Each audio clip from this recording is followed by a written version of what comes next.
Hello, my name is Vic Gilgis, and um, want to talk today about trying to help you. Um, I lost my wife last year, and I wrote a story called the Hungry Years, a dine, a,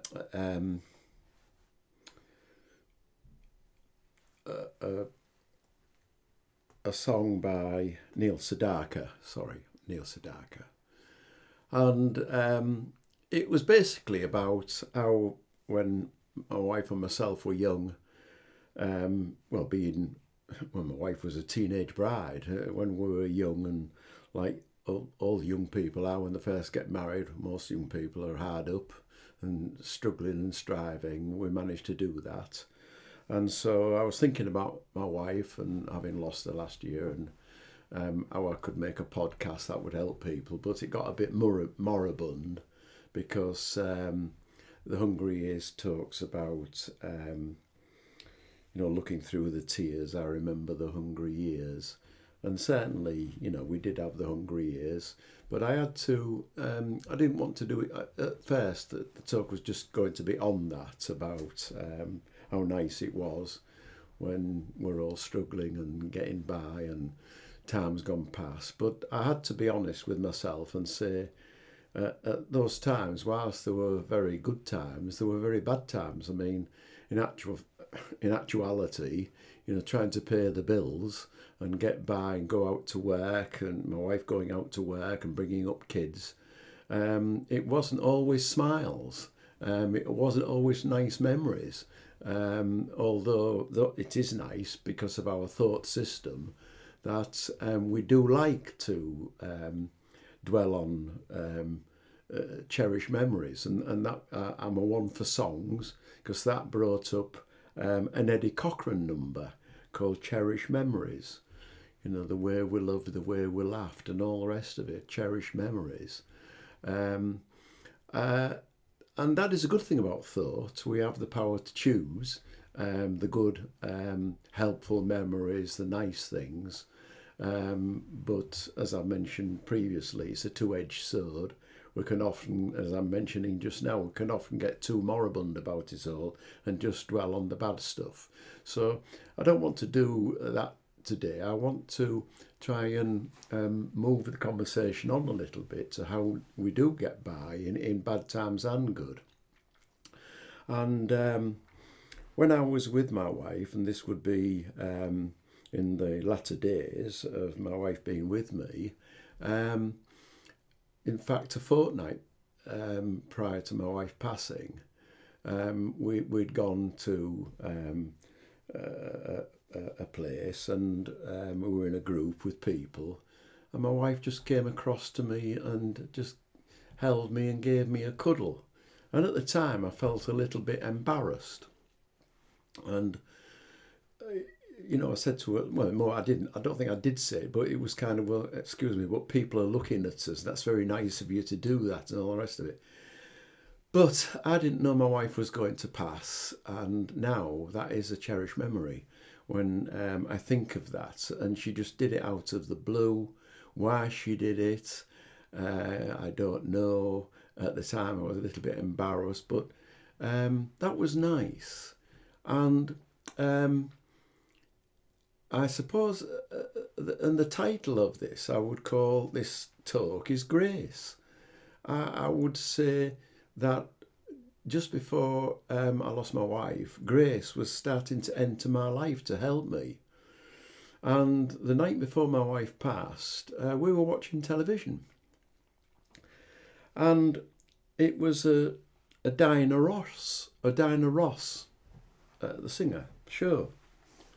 And they were favourites, really favourites. In fact, the most favourites singer of my wife and myself.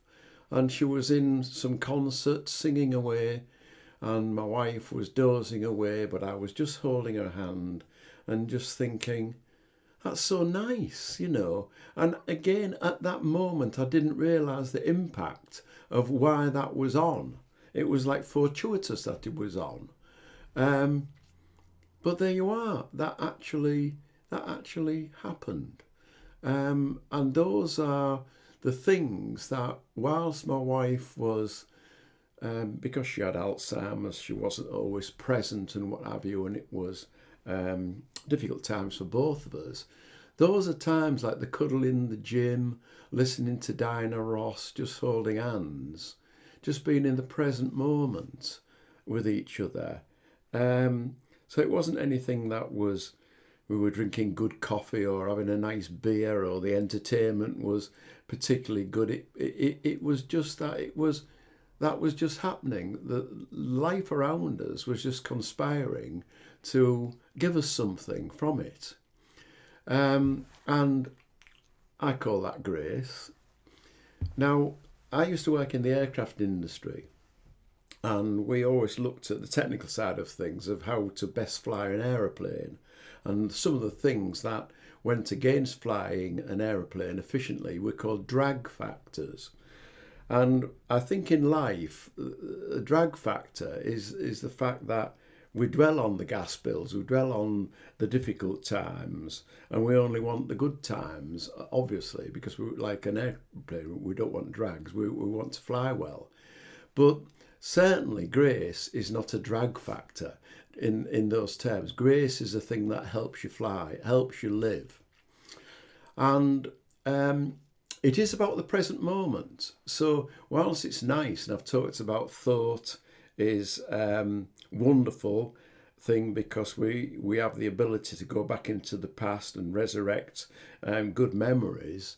The fact is that grace does come upon us not in the past. It comes to us in the present moment, in the now. And that's where the juice is. That's where the good stuff comes to us. And it in a way, it can just conspire us to do that because it is available. And it helps us get on with life. Getting on with life, basically, instead of still wanting what has gone, because getting on with life is what we have to do, which we can do, which with grace it does help us. So I think grace was there those evenings and that time with my wife when she cuddled me, just to enjoy the moment, to be okay, not looking back at when things were okay. And in that sense, it's just benevolent. It's just helpful, and that's all I'd like to say here. Is that when things are rough, there is always that grace that will come, that gives you the possibilities, that enables you to get through things. That although those things may be, and I thought that at the time that I would not be able to cope with helping my wife because of her Alzheimer's, that somehow I did. There is always something there that gets you through, even if it's just holding hands or just listening to Diana Ross, something like that at the time. So I hope that's helpful. I don't know if it is, but thank you very much for listening. Thank you.